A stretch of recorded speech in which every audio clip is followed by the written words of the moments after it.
My fiancé called me while laughing with her friends. He actually thinks I'm a virgin. Men are so stupid. I listened to the whole 20-minute conversation. I called off the wedding the next morning. She still doesn't know how I found out. I, 28 male, was supposed to get married last month. T-word, supposed to. 3 weeks before the wedding, I was at work when my phone buzzed. Rachel calling. I almost declined. She knew I had back-to-back meetings that afternoon. But something made me pick up. Hello, Rach? Silence. Then muffled sounds, laughter, the distinct clink of wine glasses. She must have meant to call Megan. My name was right next to hers. She probably hit my name, threw the phone in her purse, and thought she was talking to her friend on her AirPods. An accidental call. The kind of dumb mistake you make when you think no one's listening. I was about to hang up when I heard her voice, clear as day. He actually thinks I'm saving myself for marriage. Can you believe it? My finger froze over the end button. Her friend, I recognized Megan's nasally laugh, said something I couldn't catch. Then Rachel again. Oh please, like I haven't been getting it from Tyler every time Josh works late. That man knows things Josh couldn't even spell. I sat in my office chair, staring at the quarterly report on my screen, while my entire world tilted sideways. 20 minutes. That's how long I listened. 20 minutes of my fiancée and her friends dissecting our relationship like a frog in biology class. The virgin thing? Just the appetizer. Apparently I was sweet but boring in every way that matters. My proposal at her favorite restaurant was so predictable she had to fake cry. She was marrying me because, and I quote, Josh is the guy you marry, Tyler is the guy you But here's the kicker, the part that made me set down my phone and stare at the wall for a solid 5 minutes. After we're married, I'll wait like 6 months before getting pregnant. Don't want him getting suspicious. Tyler's eyes would look so good on a baby. I ended the call, went back to my meeting, presented the quarterly projections like I hadn't just heard my fiancé planning to pass off another man's baby as mine. That night, she came home all smiles, kissed me on the cheek, asked about my day. I watched her face searching for cracks in the mask. Nothing. Oscar-worthy performance. Wedding stress getting to you, babe. She rubbed my shoulders. You seem tense. Just work stuff. She spent the rest of the evening showing me Pinterest boards for centerpieces. I nodded at appropriate intervals, thinking about those 20 minutes. About Tyler. About the baby that would never be mine. I didn't sleep that night, or the next. By day 3, she noticed. Are you getting cold feet? She asked over breakfast, her voice pitched just right between concern and hurt. You can tell me anything. You know that. I looked at her. Really looked. The woman I'd loved for 4 years. The woman I'd bought a ring for after she spent 6 months dropping hints about her dream proposal. The woman who cried at animal shelter commercials and made me soup when I was sick. The woman who was screwing someone named Tyler. I'm fine, I said. Just want everything to be perfect for you. She beamed, reached across the table to squeeze my hand. It already is, babe. I can't wait to be your wife. I squeezed back, matching her smile. Me neither. That's when I decided. No big confrontation. No screaming match. No giving her the chance to flip the script and somehow make me the bad guy. She was good at that. I'd seen her do it to others. Never thought I'd be on the receiving end. I had 2.5 weeks until the wedding. 2.5 weeks to untangle 4 years of my life from someone who'd been playing me like a fiddle. The thing about shared finances? They're a lot easier to separate when the other person doesn't know you're doing it. I opened a new bank account at a different bank. Started moving money. Nothing dramatic, just my portion of our joint savings. Legitimate transfers for wedding expenses. She never checked the account anyway. That was boring boy stuff, as she'd told Megan during the call. The apartment was trickier.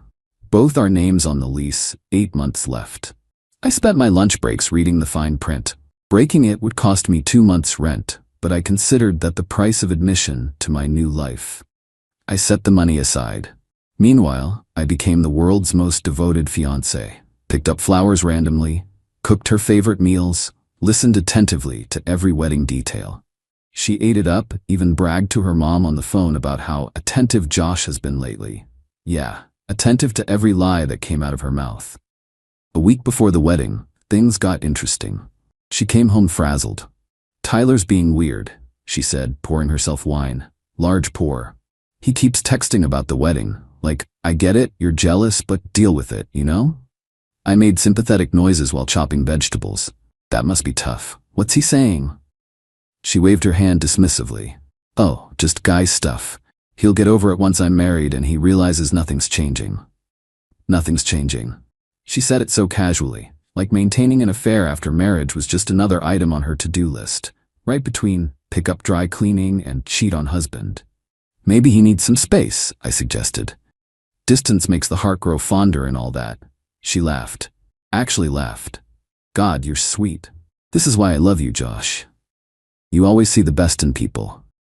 3 days before the wedding, I played my ace. Came home looking devastated.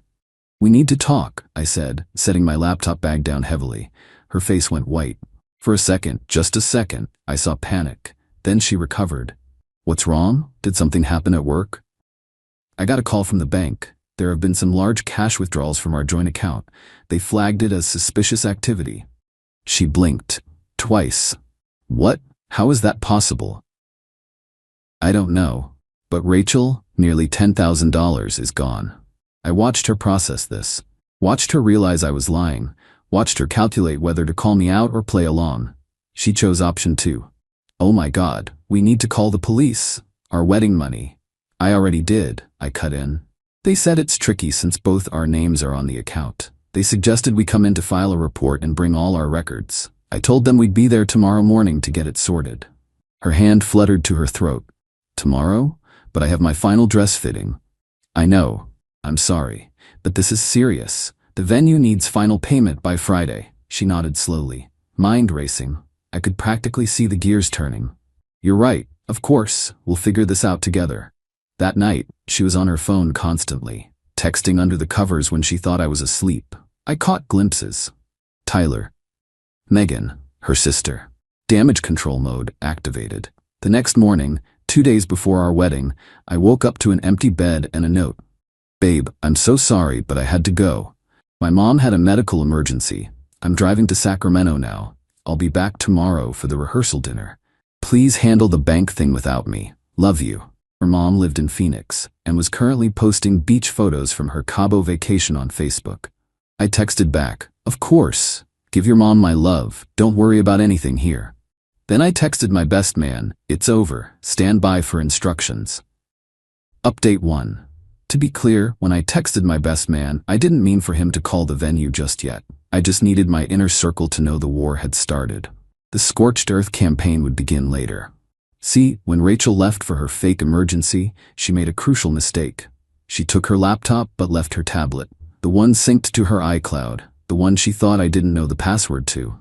Fun fact about people who think they're smarter than you, they get lazy. Her password was our anniversary date plus her birth year. I'd seen her type it in 100 times without thinking. I wasn't snooping for dirt. I already had the motherlode. I was looking for proof, protection. I found it. Messages with Tyler going back 2 years. 2 years. During the time she was pushing for commitment, crying about how her friends were all getting married, how she felt like I was stringing her along. The messages were cold, almost transactional. Tyler, this weekend still good? Jay has a work thing Saturday. Come by after 7. Bring wine? Always. Like scheduling a pest control service. Then I found the group chat with her friends, the one from the accidental call. Scrolled back to the day after I proposed. Megan, so? How was it? Finally. Thought he'd never ask. Ring pics? It's nice. Not exactly what I showed him, but whatever. I'll upgrade it later. Lol, stop. At least you're getting married. Brad still won't even talk about it. Tyler's pissed, LeMayo. He knew what this was. Yeah, but now he's being all emotional. Men are so dramatic. I screenshot everything, not for revenge, for ammunition. Because I knew Rachel, knew how she operated. The second things went south, I'd become the villain. The abusive ex who abandoned her before the wedding, who broke her heart, who probably cheated. Projection's a hell of a thing. My phone buzzed. Text from Rachel. Mom's stable. False alarm, but I'm staying the night just in case. Did you talk to the bank? I responded. Handled. They think it was an internal error. All good now. Thank God. See you tomorrow for rehearsal. Can't wait to marry you. I stared at that text for a long time. At the casual way she lied. At the exclamation points, trying so hard to sell normalcy. Then I opened my laptop and started typing. First email went to the venue. Polite, professional. Explaining that, due to an unforeseen and insurmountable family emergency, we were postponing the wedding indefinitely. Yes, I understood we'd lose the deposit. Yes, I'd handle any cancellation fees. Second email to the photographer. Third to the caterer. Fourth to the DJ. Fifth to the florist. By the time I finished, it was past midnight. 12 hours until the rehearsal dinner. 36 until what would have been our wedding. I pulled out my phone and sent one more text. Not to Rachel. To Tyler. Hey man, this is Josh, Rachel's fiancé. We need to talk. Tomorrow, 10 a.m., Starbucks on 5th Street. It's important. Then I turned off my phone and did something I hadn't done in weeks. I slept like a baby. The next morning, I woke to natural light streaming through the bedroom window. No alarm, no anxiety, just clarity. I made coffee, showered, put on jeans and a t-shirt instead of the suit hanging in the closet. Then I drove to Starbucks. Tyler was already there. I recognized him from Rachel's Instagram, tall, gym-built, nervously spinning his phone on the table. He looked up when I approached, his face a mask of defensive arrogance. Look, man, I know, I said, sitting down. About you and Rachel, I know everything. He went pale, started to stand. I held up a hand. Relax, I'm not here to fight. I'm here to compare notes. Compare? What? I pulled out my phone, showed him the screenshots from Rachel's tablet. The group chat, his jaw tightened as he read her dismissive comments about him. She told me you knew, he muttered finally, that you guys had an arrangement, that you weren't, interested in women. I laughed, a short, bitter sound. Let me guess, she said I was asexual? Gay? Had some kind of problem? His silence was the only answer I needed. She told you what you wanted to hear, I said. Did she ever show you texts from me confirming it? He nodded slowly. Yeah, she'd show me stuff on her phone, conversations. Let me guess, she'd twist my words, show you a text where I said I'm fine with whatever, and claim it was about her seeing you? His eyes widened slightly. How did you know? Because I'm seeing the pattern now. She's been playing us both. You're the side piece who thought he was the main event. I'm the meal ticket who thought he was loved. Neither of us won here, man. Tyler slumped in his chair. Last week, after you guys went cake tasting, she came over, said she needed to decompress from playing bride.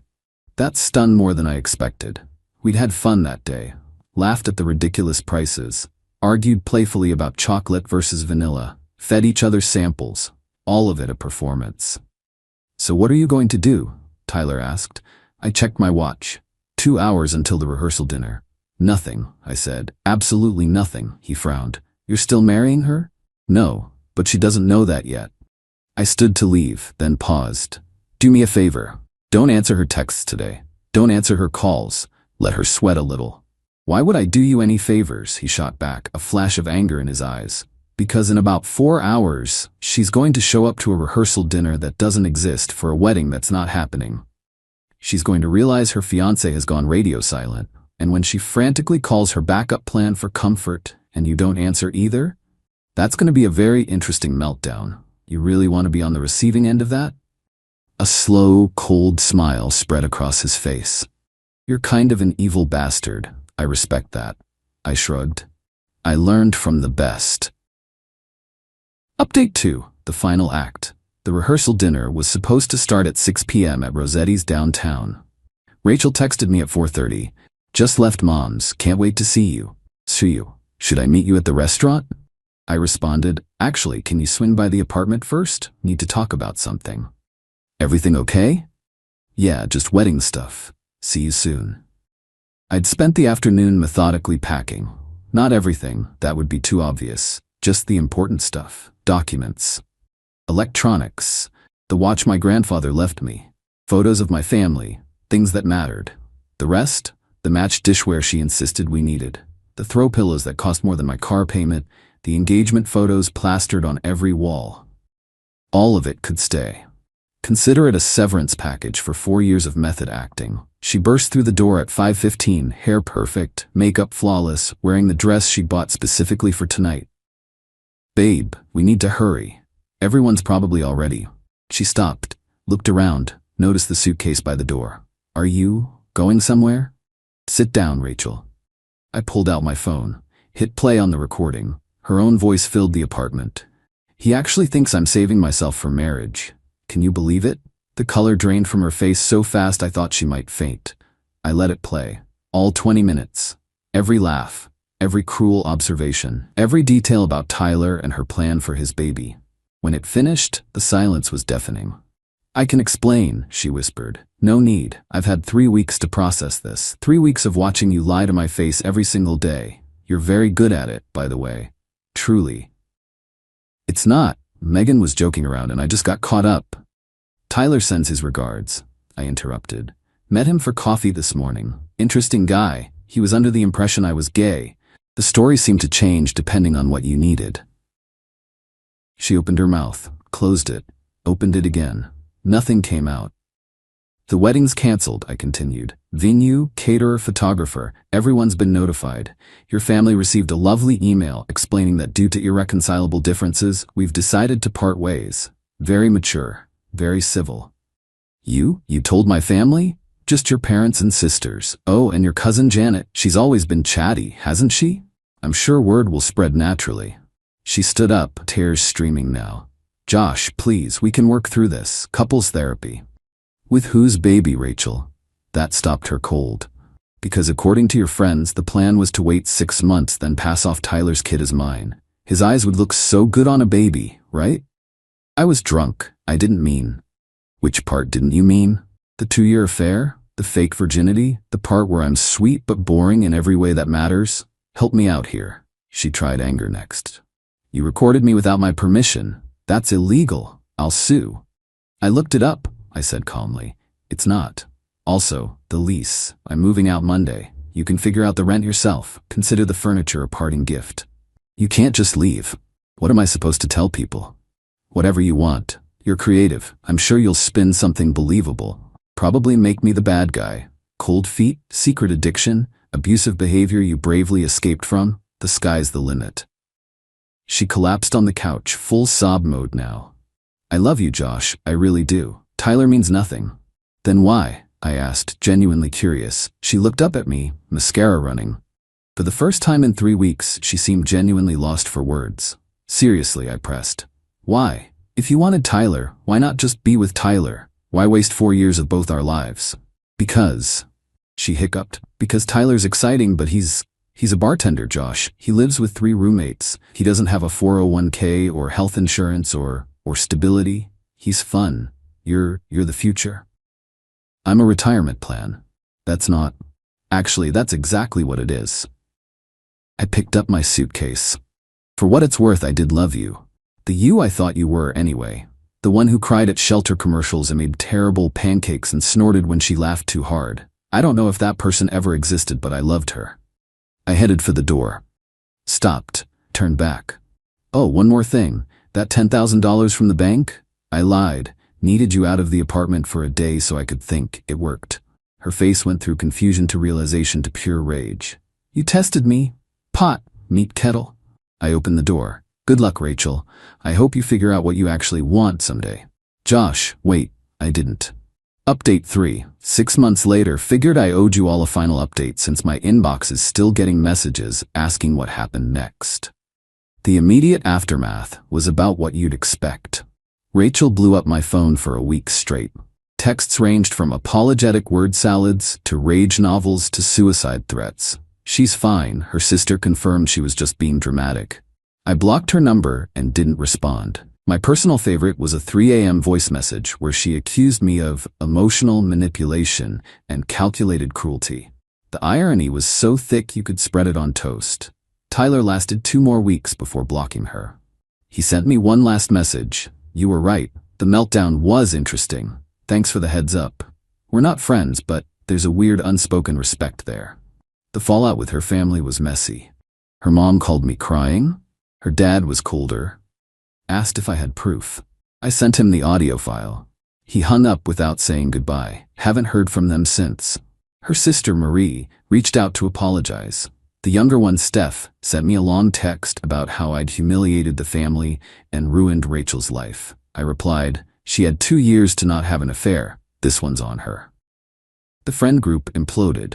Megan, the one from the call, actually apologized, said she was ashamed and that the whole group was toxic. It was through her that I found out the final plot twist. Sarah, the other friend, had also been sleeping with Tyler on and off. The whole thing was a soap opera, and I was just a guest star who didn't know his role. As for me, I moved across town. My company offered me a position in the Seattle office. I took it. A fresh start felt necessary. Therapy helped. Found a good therapist who specializes in betrayal trauma. It's a work in progress, but I'm getting there. Dating is still on the back burner. Turns out, my ex cheated on me for 2 years and planned to pass another man's baby off as mine. Is kind of a mood killer on a first date. But honestly, I'm good. Better than good. There's something liberating about having your worst case scenario happen and surviving it. Rachel tried reaching out again last month. New number. Said she was in therapy, working on herself. Wanted to clear the air. I blocked that number too. There's nothing left to say. Some bridges don't need rebuilding. They need to stay ash. Oh, and because I know someone will ask, no, I never told her how I found out. As far as she knows, someone overheard her at that wine bar and told me. Megan told me Rachel still brings it up, convinced one of her enemies sabotaged her happiness. The truth is so much simpler. She sabotaged herself with a misplaced call. All I did was listen. Edit, yes, I kept the ring. Sold it for 70% of what I paid and used the money for the Seattle move. Felt poetic. That ring bought my freedom. Edit 2. To the person who DM'd asking if this was creative writing. I wish. Would have made the last 4 years of my life a lot easier. But thanks for thinking my pain is entertaining enough to be fiction, I guess. Final edit. This is my last update. Moving on means actually moving on. Thank you to everyone who reached out. And to those of you sharing your own stories, you'll get through it. Trust the process. Block the number. Sell the ring. The best revenge is a life well lived.